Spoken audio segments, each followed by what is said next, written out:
What's up guys, it's Mitch here from the DIYRecordingStudio.com, and today we're going to look at the second ribbon mic that I've built. It's another RM-5 from Bumblebee Pro Audio. As you know, ribbon mics are one of my favorite microphones, and this video will show a step-by-step process of how to build one yourself. They're an absolutely awesome sounding microphone, so let's get into it.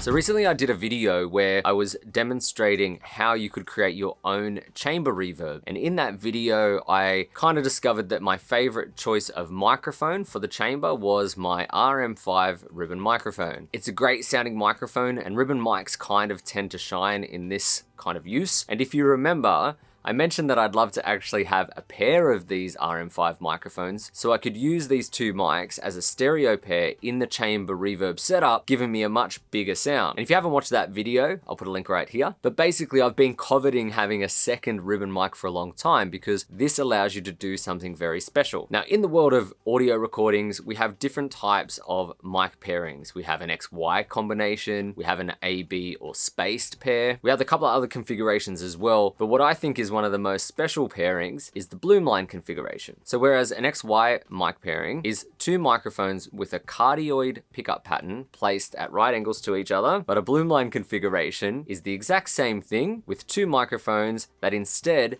have a figure 8 polar pickup pattern. So what that gives you is this very phase coherent stereo image of whatever you're trying to record, but it also, because of the figure 8 pickup pattern, picks up a bit of the room as well. So what you end up with, like with most applications of a ribbon microphone, is something that's just a bit bigger, a bit more roomy, and a bit more natural sounding. I don't want to get too much into the physics of it all, but it's very interesting. But if you'd like to learn more about Bloomline recordings, hit me up in those comment sections down below. But that's enough from me, let's get into the build. So first off, in the kit, you get the chassis or the body of the microphone with its grill cutouts and stuff like that. And attached to that, you have the top piece and the bottom piece that screw into the chassis, and the top piece is to hold the ribbon motor, and the bottom piece has the XLR connector, and that will be connected to the output transformer. You also get an output transformer, which has the wires color-coded, which is pretty nice. And then last but not least, the ribbon motor itself. And this is already fully assembled with the foil ribbon already in place. These are beautifully designed by Artificer and the guys from Bumblebee Pro Audio. And all you'll need for the build is a soldering iron, some solder,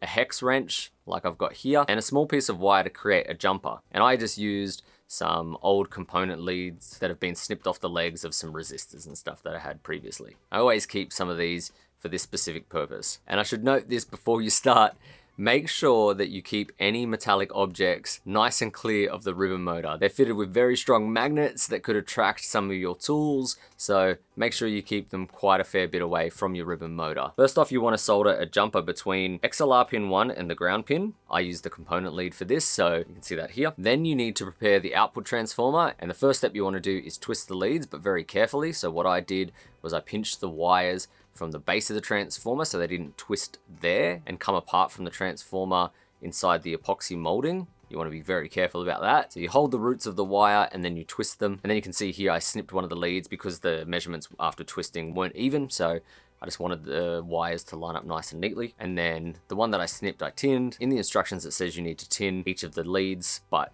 they're already pre-tinned. Then you need to solder the transformer output leads to the XLR connector. You solder the yellow wire to pin 2 and the blue wire to pin 3. Now they note as well that if you're a bit slower with your soldering, the best thing to do is actually connect an XLR to this output XLR connector, so that way it conducts some of the heat away and doesn't melt the plastic around these pins. And I've gotten quicker at soldering these days, so I wasn't going to worry about it, but when I did my first RM-5, I actually had to do this because I was a bit slower with soldering.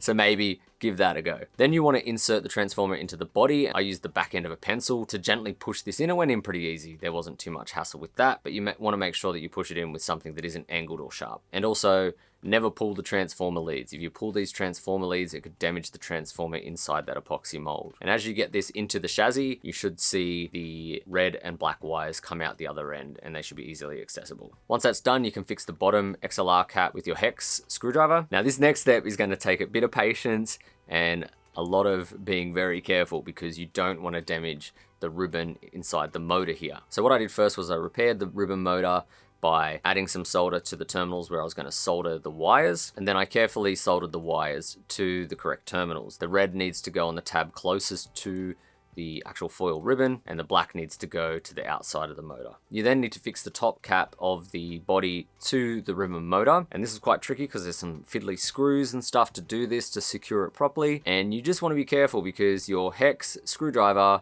could be attracted to those neodymium magnets, so you want to make sure that you're holding on to it and you don't let go of it near the ribbon motor because it might attract to those neodymium magnets and you could potentially break your ribbon. Now we're up to one of the last steps, and this is quite tricky. What you need to do is get something, once again, to push that transformer back down into the chassis as you get your motor ready to go into the chassis itself as well. So you want to make sure that you use something that's broad enough so it doesn't poke into your foil ribbon as you're trying to insert it into the chassis. It can be quite tricky. I once again used the pencil. It was a little bit narrow and I was worried that it might bump the ribbon, so I was a bit careful with that. Using something broader might have been a better option, but I got the components in nice and neatly and it wasn't too much of a hassle. Then you want to twist the ribbon motor a couple of times to twist the wires inside and then push it into the chassis completely, and then orientate it with the fixing screws so it lines up nicely. Once your screws are in, it'll stay in place nice and firm. After that, all you have to do is test it and make sure, as always with ribbons, that you don't have any phantom power activated, just in case, because that can potentially ruin the ribbon microphone if you have a short across your XLR wires or you're using a patch bay or anything like that. You then want to test the microphone itself and you want to do a phase coherency test. So basically,